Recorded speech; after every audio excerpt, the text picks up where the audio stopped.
Okay, so I'm using my own custom workspace, but it's not that different from yours, I'm sure. And you can see that when I installed 2022 and migrated to it, the texture tool was added to my palette. I haven't bothered to move it anywhere because it's, you know, right next to, it was in a little blank corner anyway, so I might relocate it. But it looks like a little paint roller, painter's roller, and looks like that. Let me move this over and readjust.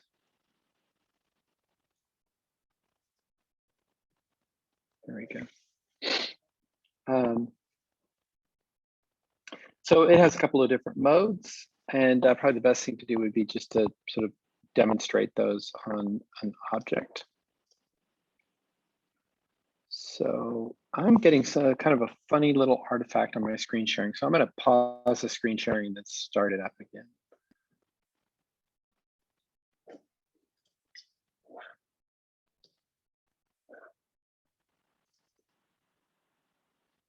I don't know if that looks any different to you all, but it looks better for me.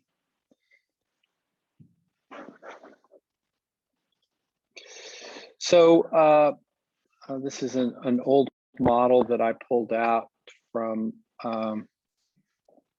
quite some time ago. Little chair that I had modeled, and here we can get rid of this. A little bit easier to see. So this was a modeling exercise from a couple of years back, but each of these components has texture to it. And let's look at the object info palette and look at the render tab. So you see that one change that's occurred in 2022 is I now have this little bit more explicit or detailed list of texturing options when I click on an object. And so I can apply a class texture just like before, which, you know, this has been assigned to I assigned a class that has the texture already applied to it, so nothing's really changed. Or I can apply no texture, of course, in which case it's just going to be a solid color, which is the default color of the class in this case, or I can assign it a texture from the list, right? Just, we could make it chrome. That looks totally believable, like that, right? So what the texture tool allows me to do is to apply textures a little bit more easily to different faces. So we'll start with an eyedropper mode, right there, and I can just pick up the texture from, say, this leg. And then as soon as I pick up that texture, it applies to this face mode. And so then I can apply it to that face. Oh, so it's a non-history based object. Great. So I would have to rebuild this guy. Oh, it's a solid subtraction. So maybe if I reconstitute it, maybe it'll work now. Nope, doesn't like me to do this. There we go. So I just apply it to the object as a whole. So in this mode, I'm applying it to the object as a whole or a face. And I can also match other textures. So for example, let's say that I would like for this to be, instead of cherry, I want it to be oak, right? So of course I could change this by class naturally, but I also have an oak over here. So one thing I can do is just drag the texture from the resource palette over here onto the object. Let me just go to the resource manager and go to textures.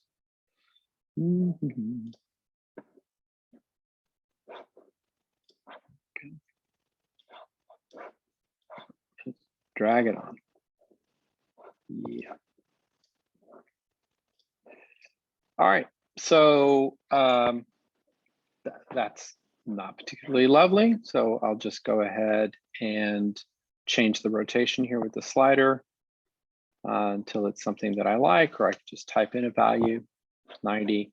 Maybe that's, I don't like how that's scaling, so I could scale it down, maybe by something even tighter grained, or I could just use the slider. So, you know, this is very similar to what we've seen before. And again, here I can pick up these attributes and it immediately picks that up. And then I can go to by object and then just put that down over here. Now, notice that when I pick up the attributes, it just applies the default. Right? So I'll still need to go ahead and say rotate it 90 degrees if I want the grain to go the other way. I might need to change the scale here. Right? There's a very different kind of shape, that sort of chairback shape, because of the concavity and convexity of it. It's going to sort of expand grain. So with the texture tool, I can now go ahead and just apply those to each object individually. And of course, I can select multiple objects, right? And change the rotation globally, change the scale globally because I've got multiple objects selected and so forth. Now in this solid subtraction, let's zoom in and see what we can do here. If I want to apply that to a face, let's see if it lets me do that. No, because it's let me go into that is an extrusion. So edit the extrusion. There's that shape. That's the extrusion. And I wonder if it'll let me do it. No, that's all right. We'll just make a new object. One of the issues is if I'm pulling in objects that were created earlier, old versions, then the texture mapping prefers objects built in 2020 and afterwards. So Harlan's asking what a non-history object is. So a history object would be something like a solid subtraction where you've got an object that you perform an operation to, and there's a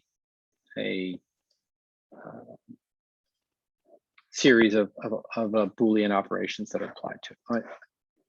That's a terrible description, so maybe a demonstration would be better. So let's go ahead and just draw a rectangle, something very simple. I'll go ahead and extrude that, and then I'll tuck in underneath. No, it needs to go underneath, and I'll do a shell solid, for example, and give it a thickness of 2 inches. Click on that face. There we go. So now I've got a shell, and you know, if I even want to have fun with it, I could say chamfer it by 1/2 inch. And I'll select faces. So I'll just chamfer that. Yep. So now with my texture tool, I can apply textures on a face by face basis, right? Like I just did here. And spin around here. That face can, I think I can try the, yeah, I can't use the B key to get to the back faces. So I'll wanna, sorry for zooming around there.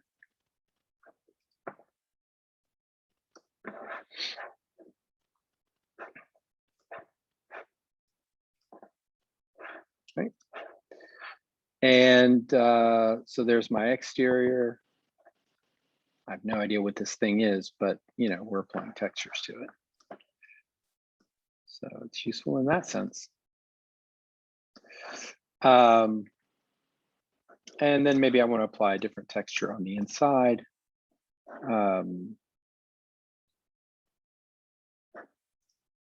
Well, that doesn't seem like a terribly attractive choice, but there we go, applying to all those faces. And then I could even give the object itself a default attribute. So everything that's not textured. And then if I look at this in the render tab of the object info palette, it's not letting me reduce that.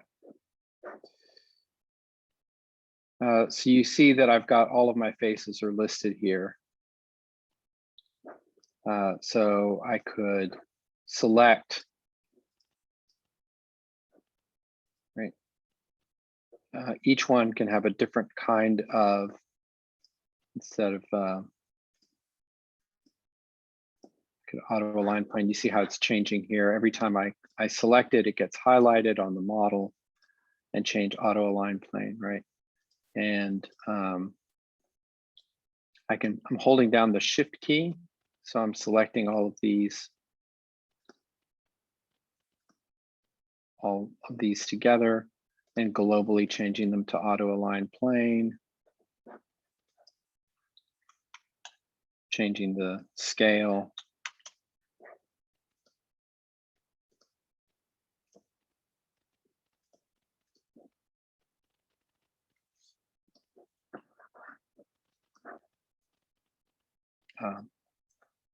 Yeah, that's really super not attractive. So this is a history-based object in answer to your question, Harlan. So if I edit group on it, so under modify, it'll say edit chamfer, right? So if I modify edit solid, which is the same keyboard command as edit group, then I'm getting back inside to the historical operation. I'm going back one step to the shell that created that chamfered object in the first place.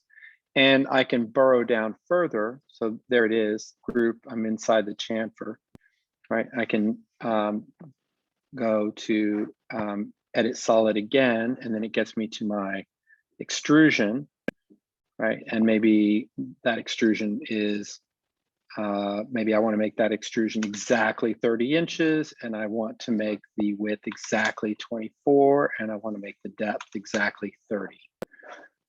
Right, so there we go. It's a 30 by 24 by 30 cube or solid. And then if I go to modify exit shell, then it goes back to the shell operation, but now the shell operation is applied to the new dimensions. And then if I go again, edit group one more time, or edit solid as it renames itself, then I go back to, there we go. So now all of that has the base underlying geometry, the extrusion has changed, but the operations that I performed on it historically, the shelling and the chamfering, those remain. And Vectorworks remembers all of the textures that I applied to the different faces. Now I can certainly break this. It's one of my many gifts. So let me show you how to break it, right? If I go back to the original geometry, I can go ahead and replace that square with a circle. And I'll go ahead and eyedropper that circle so that it has the same characteristics, the same graphic attributes as this rectangle. So now when that gets extruded, right, you can imagine where the shelling operation just doesn't make sense because there's no more face that I could do that shelling operation to. So I'm going to get a failure here, and it's just going to, I've broken it because the shelling operation doesn't really make sense on a curved surface, right? Now I could go ahead and ungroup the chamfering, ungroup the shelling, and I'm back to my extrusion. And then I could go and, do my shell solid and shell this top face. And then I could go ahead and chamfer it and chamfer this top face, and, even go back and do something else like chamfer the bottom and increase that bottom chamfer to something more, I don't know what this thing is, some kind of planter maybe, right? But now all of the texture mapping that I've done to it gets lost, and so I can start over, of course, and that's pretty easy. But so long as I'm backing up in my history and I'm making changes to the underlying geometry where the operations are logically applicable to the subsequent kind of generations down the tree, then it'll get preserved even if I go back and edit this and edit that and edit the rectangle, and instead of making it 30 inches high in that direction, right, I can exit, everything's good. So that's, boy, long-winded response to your question. And then the attribute mapping tool, which where do I keep my attribute mapping tool?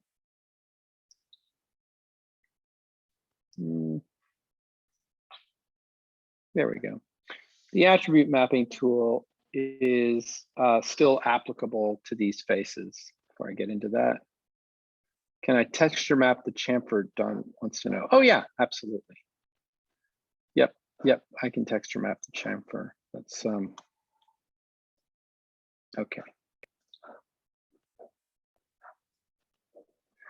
Let me go ahead and I can see this kind of gray paint on the edge is really bugging Don. I can't say I blame him.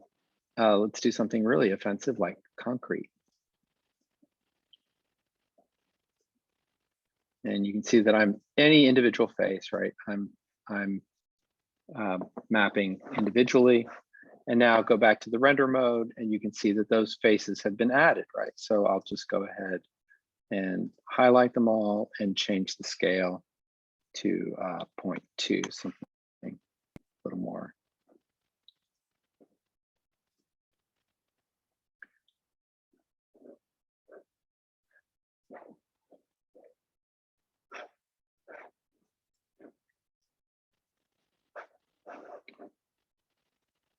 Yep. So that one's plain, and this one's a plane, and so on and so forth.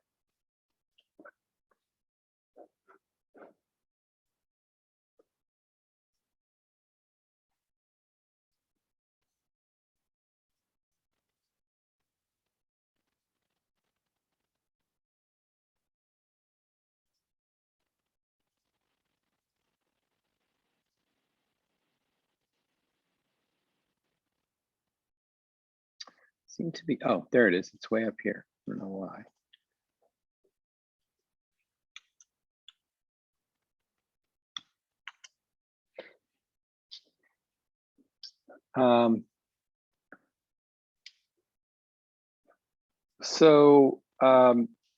Then I can apply textures to multiple faces. Since I've made this thing, may as well just use it, right? So if I go back to my tool, right, the concrete lighter small is now applied. And on the Mac, if I hold down the Command key, I can select multiple. I can apply that to individual faces, right? If I like a texture, like I like the mapping of this texture, for example, I don't know if it'll pick up the mapping, but we'll try, maybe not. If I hold down the Option key on the Mac, then I can see how it automatically, when I put down the Option key, it automatically takes me to the eyedropper mode or the pickup mode. So I'll apply that, and then I will just let go of the Option key, and then I'm putting it down by face. There we go. So it's gone ahead and changed that. And I can also, if I hold down the Command and Shift key, all right, let's pick a different texture here. We'll do glass, tinted glass. So now if I hold down the Command Shift key, this is this mode over here, the little magic wand and little wood grain. So what that does is it's going to take tinted glass and it's going to apply it to, if I go to this mode, right, I can click on it, or I can just go to Shift Command on the Mac. And now it's going to find every face that has the same texture as the face that I'm clicking on, and it's going to globally change it to this tinted glass. That did not look convincing, so let's change that to glass.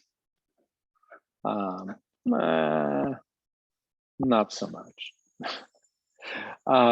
We're in shaded mode, which is kind of a quick and dirty render mode. So these textures are not in the glass textures, are not necessarily look their best. Let's go back to the tinted glass. And yeah, that just looks black. Interesting. Maybe if I exit the group. No, it still looks black.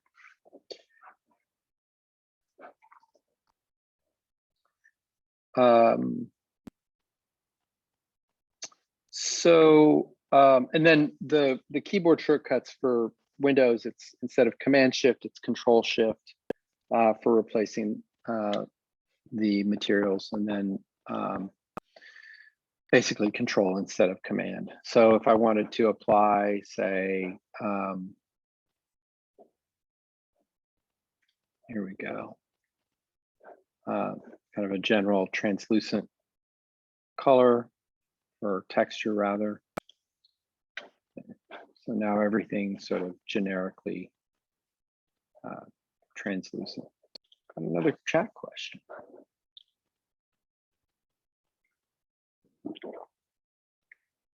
So Don wants to know, I don't know if you guys can see the chat. I mean, you can see it on your own, but I'll read the question anyway. So Don wants to know, with the loss of OpenGL, have we lost the ability to see textures like glass in shaded mode? Nope. Glass was never a really great texture in OpenGL anyway.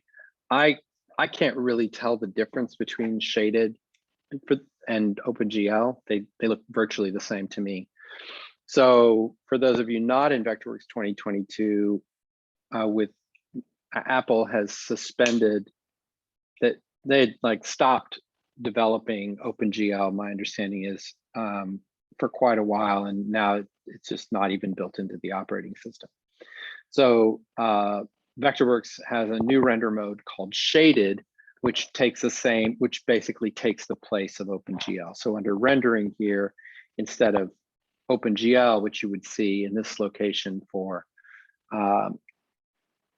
2021 and before, it just says Shaded. And when I migrated, it even assigned my keyboard shortcut that I had for OpenGL to Shaded.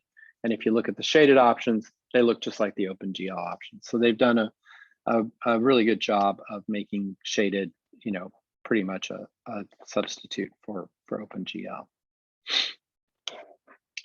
So those are sort of the basics of the texture tool that you can apply textures, with sort of almost paint bucket mode on a face-by-face basis.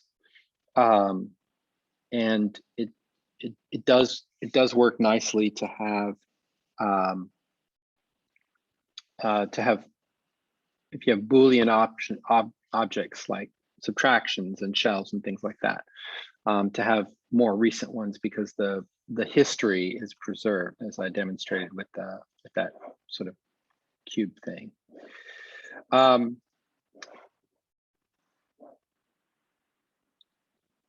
Can you apply a texture to only one wall face of a wall type? Yeah. Good question, Don. I'll get to the I'll get to walls actually right about now. So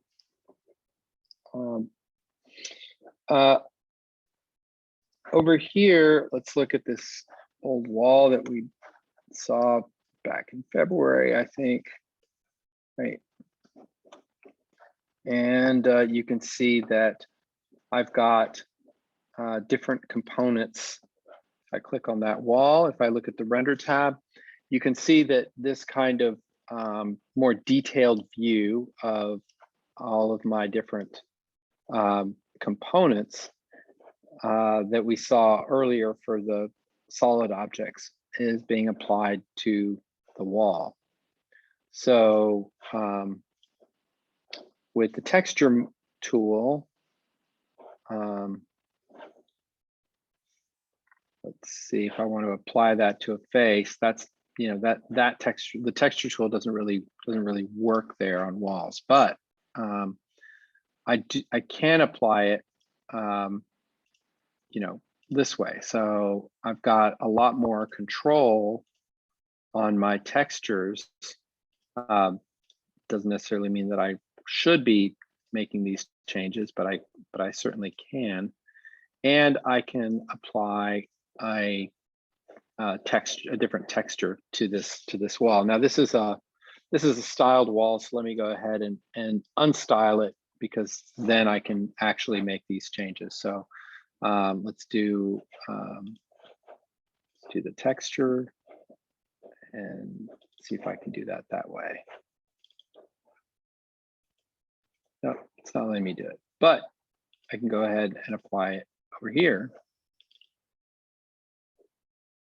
and do that not as a cylinder, but as a plane. Right. So now I have this rather improbable looking thing, but you know, there you have it. Likewise for the stucco or the air gap, I can make that an assigned texture and you know, do my horizontal wood decking.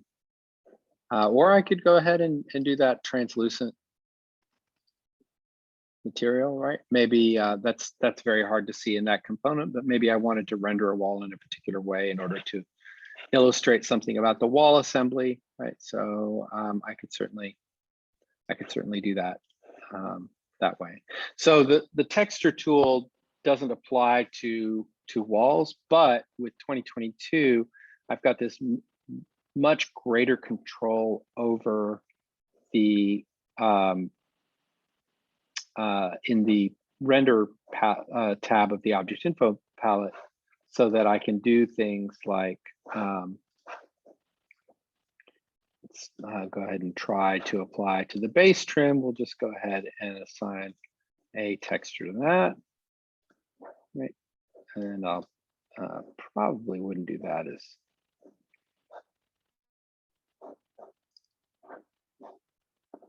there we go. And that is running the wrong way. So I'll rotate it 90 degrees. And so now I've got this little wood trim. So walls are kind of the next in line, you know, with solid objects or you know, very solids modeling. You can use the texture tool on those. With walls, you still can control the textures of all of the different components to a greater degree than before by using the improvements in the render tab, but you can't use the actual texture tool. Don wants to know if I have to unstyle the wall. No, it's just that the way I built the wall, I didn't have to unstyle it in order to make these changes. Here's the styled version of the wall, right? Let's look at that wall style. It's just the way that I built it, that I had to unstyle it. Let's look at the chipboard, right? So Francois, though, it will change all of those globally, right? So if you have one wall that you want to have the purple accent wall or whatever, you would have to unstyle that wall in order to. No. Look, see over here in my wall style, I've defined Chipboard to be by class texture, but I could go ahead and assign it a texture, right? Or none. Okay, and I could, instead of the, right. So let's try that.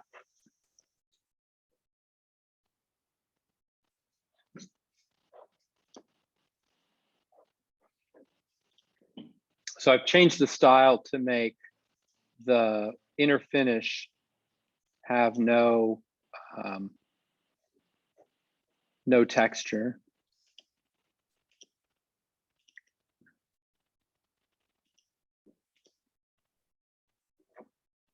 Yeah, I see what you're saying. Let me, I still think this is a problem with how I've styled the wall, but I'm happy to tinker with it.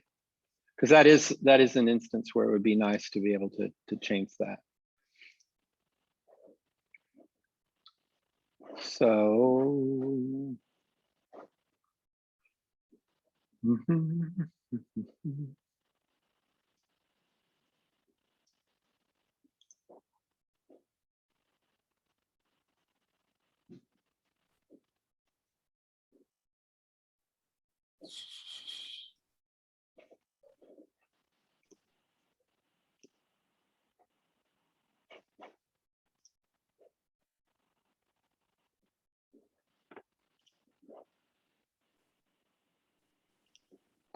yeah, so it's because it's a styled wall. Yeah, it's not letting me change that there. I wonder if I can do that at the component level.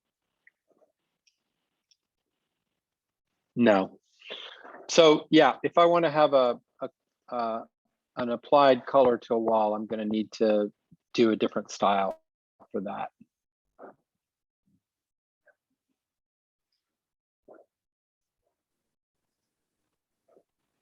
As far as I can tell.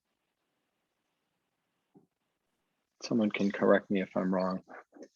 Or unstyle the wall. Because if I unstyle the wall, then of course I can't. Then that becomes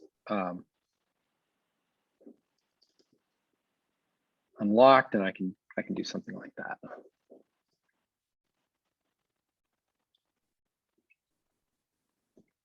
So most control 3D solids, some control, but not total degree of control. Things like walls. Let's look at the roofs are similar. Right, so you can see that over here, I've got this roof object and all of my components. I have the sides, the fascia, right? So here I could go ahead and again, in the style, apply these things. But here I've got standing seam metal roof, so I could change the scale of that, or just change the texture, make that an assigned texture. Make it look like a painted roof, for example.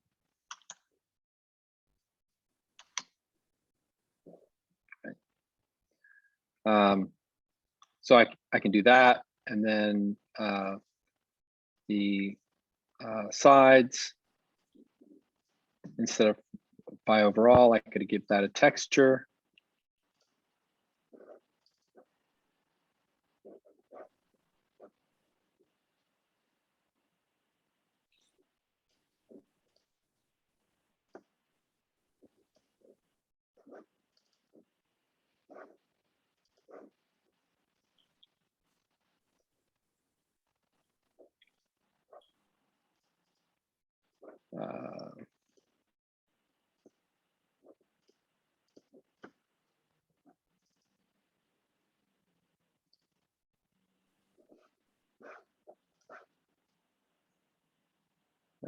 And I don't have a fascia. Oh, I do have a fascia. Yeah. There it is. Oops, sorry, didn't mean to do that. So on the fascia, if I wanted to make that something a little darker, for example, that'll work. Oh, interesting.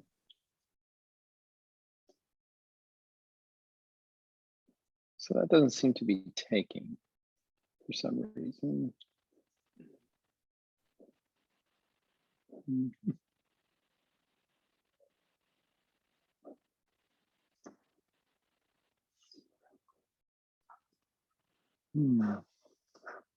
Interesting. Well, it's doing something. Yeah, it's kind of, you see how it's sort of streaking it there. So it's applying the texture. It's just applying it as a plane. There we go. So if I change the mapping type to auto align plane, well, that's not changing anything.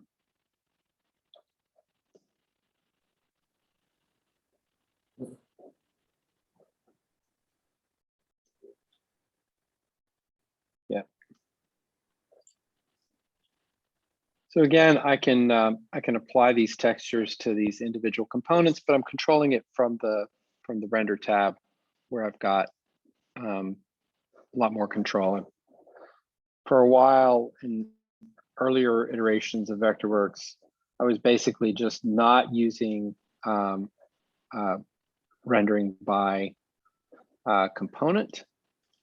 Oh, here we go. There we go, by component. And so if we render by component here, then I have the same situation that I had with my walls, that it's using the style of the roof to define all of these different textures, and then if I want to be able to texture these components individually, then I'm going to have to do it to an unstyled roof.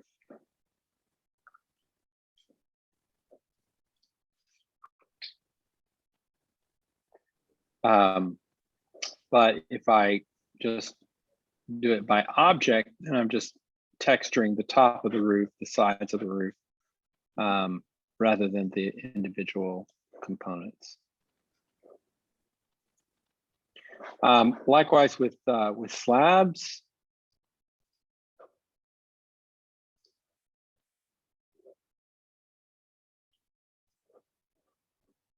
Right, so here's a slab that's just concrete and then some sort of engineered wood flooring on top. And again, because because it's by component, if I just go by object, then I could apply it to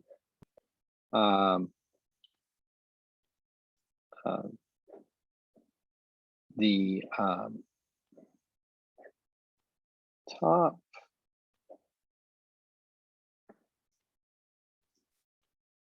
And again, if I unstyle it,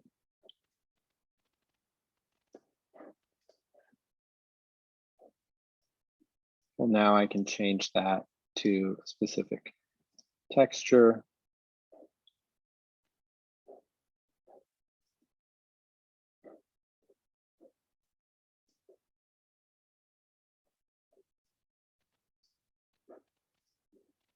And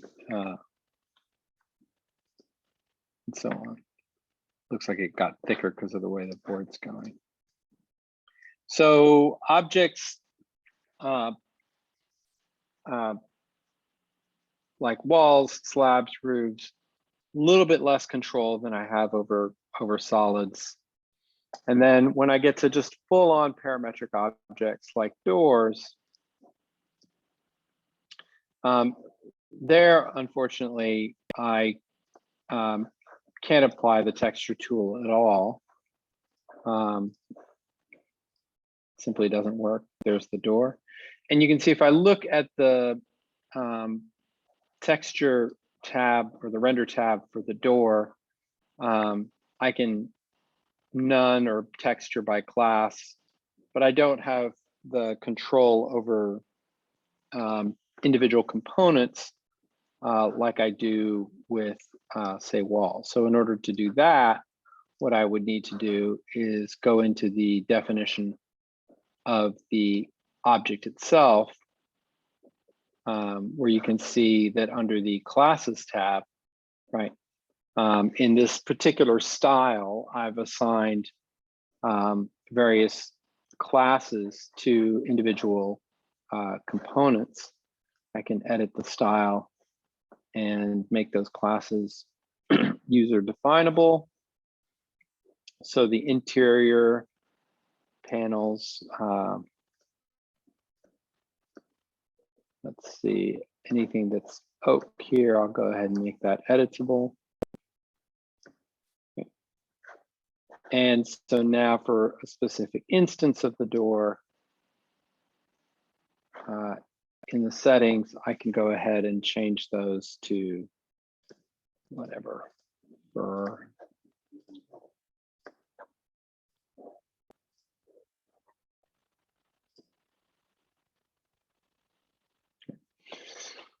but if you look real closely, I don't have the level of control that I would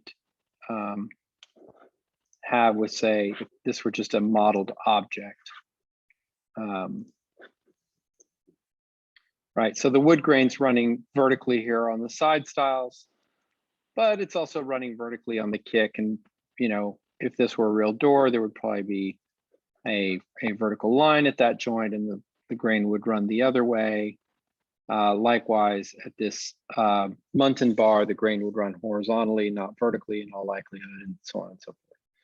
So more limited control there in terms of how those things are mapped. I don't really know. This is just a guess.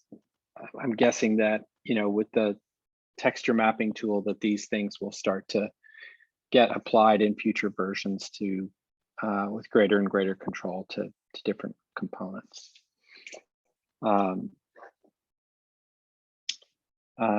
So that's kind of the spectrum of control that you have with doors and windows. You really have to rely on the door and window interface, and you can't really control the mapping of those attributes.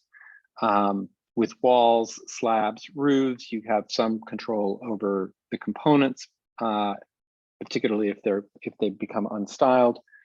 And with freeform modeling, then, you know, you can do just about anything that you want, which, you know, kind of makes sense, but there it is. That's the how rendering is currently being handled. I really like the new improvements to the render tab in 2022, because you still got a lot more control with this pull down menu on individual objects. It just makes it, or individual components, it just makes it a little bit easier to get those to look a little more believable. Any questions that haven't already been asked?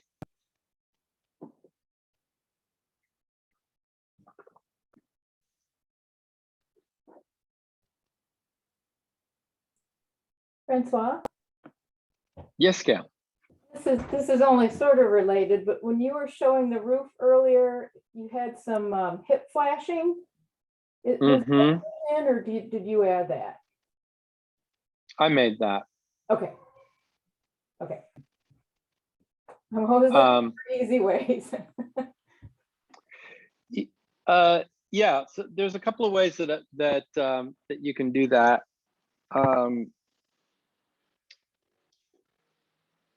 Let's see, I'm going to go ahead and revert to saved on this file.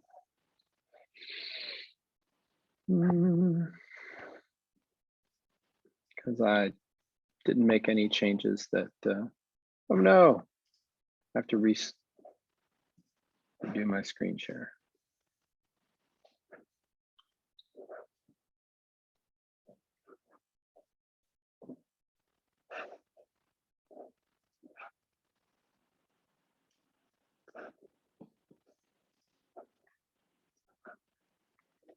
All right, so can you see that? Gail?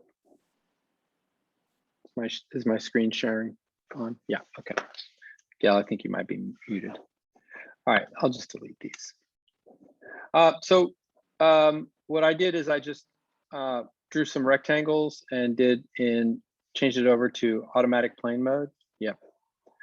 And I just waited to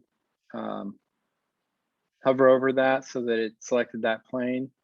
And then I just drag from this endpoint to that endpoint like that.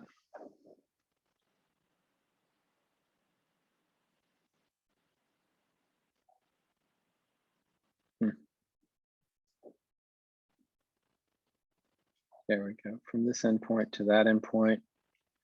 And then I just made that 6 inches. So now it's just a rectangle that's on that plane. And, you know, I could modify it and convert that to a polygon, and then use my reshape tool. Zoom in and just snap to that edge like that. And then I just extruded it by a bit and assigned it to the appropriate class.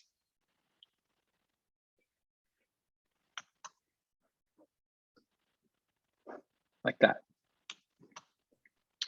The other way that I've done it is I've just made another really thin little roof and just clipped out everything but, you know, 6 inches or so around the hips or the ridges, I should say. So those are a couple of options.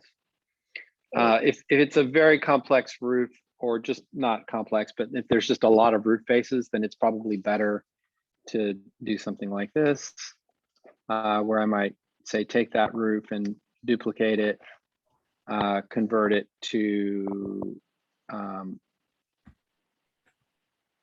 unstyled, and you could even create a styled roof for this. I'll just go to the components and I'll just start deleting, and I'll make that 1/8 of an inch, and then change the class to roof accessory.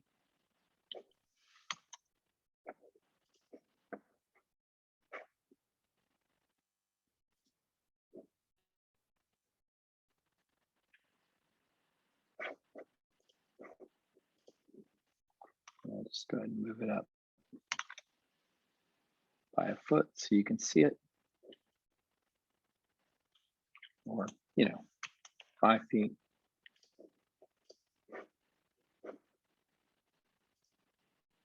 Oh, it still has a fascia. That's why it looks the way it did. Yeah, so you just make a really thin roof, and then in plan view, you know, you could just trace a rectangle, make it 6 inches wide or whatever.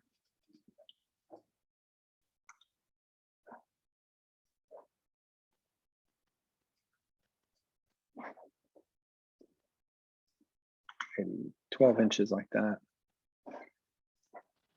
And then I would just trace the roof with another rectangle. I'll bring this to front, clip. I don't have 2 things selected. Clip surface, get rid of that. So now I have everything that isn't the ridge, and then clip that, delete them. And so now I just have this, you know, little roof face here.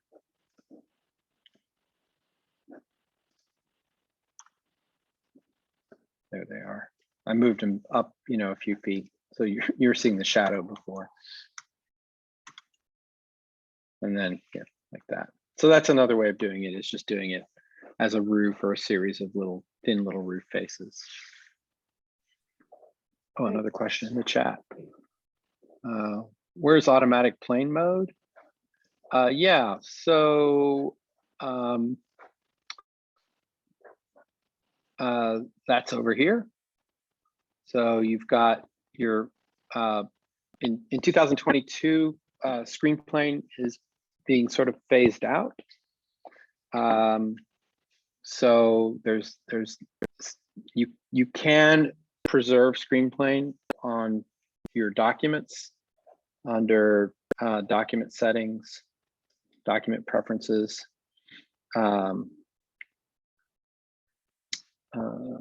legacy 2D, enable legacy 2D features. That's probably a topic for another day.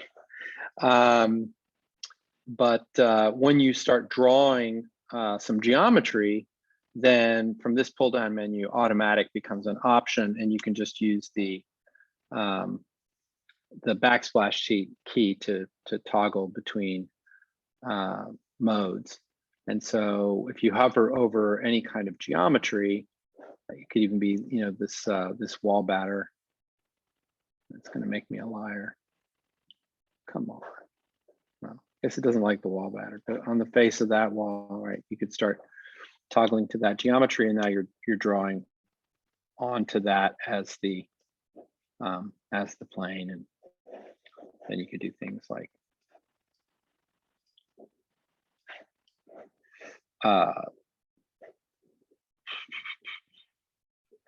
push pull and drag that, and then taper face, drag that, blah blah blah, and then, you know, now start drawing on that face.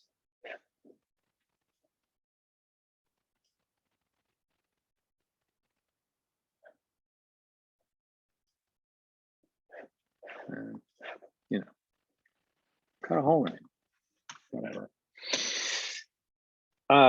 Harlan, did that answer your question? It gets activated whenever you start it becomes available when you start to activate tools that can draw on surfaces. So lines, circles, rectangles, whatever. You can't really draw a wall off of away from the layer plane. So if I activate the wall tool, right, automatic isn't an option, because all walls in Vectorworks are perfectly plumb. So I'm sorry, that does answer it, Francois, but if you don't activate the legacy tool and you just want to draw a rectangle on a screen, say to make a viewport, can you still do that? Yeah. Yeah.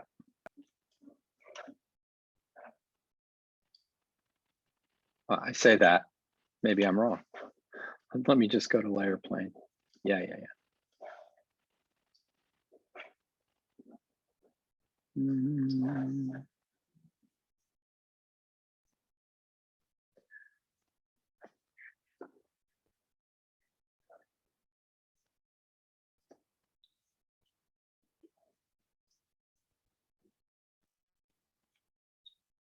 Yeah, no, I lied. That's a great question. That's one I should explore for when we talk about legacy 2D features for a future topic.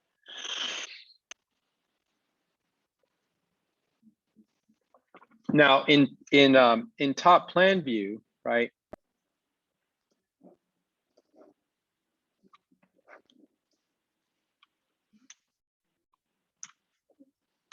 In top plan view, yes, I'm pretty sure I can still do that. That would be weird if I couldn't. So create detail viewport, create viewport.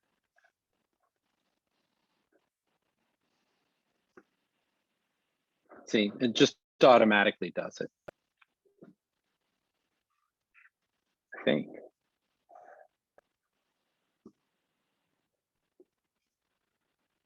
Yeah, I cropped it. And likewise in front view,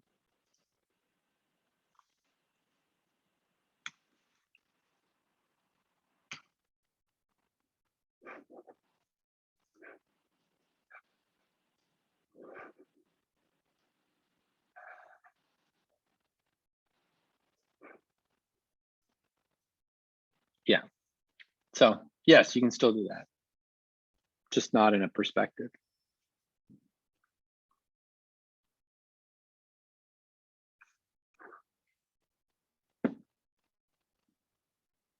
All right, any other questions?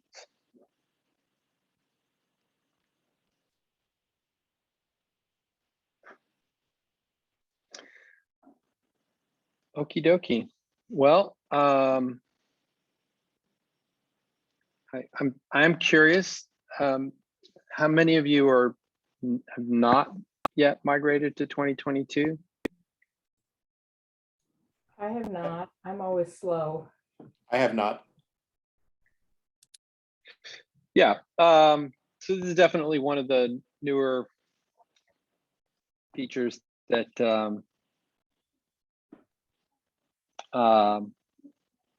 kind of distinguishes it from earlier versions, just the greater control of texturing. Well, thanks again, everybody, for showing up. And of course, this will be recorded, and I'll post it to the group YouTube channel. And I should probably send out another announcement that there is a group YouTube channel so that everybody's aware of that. Probably get posted later today or tomorrow.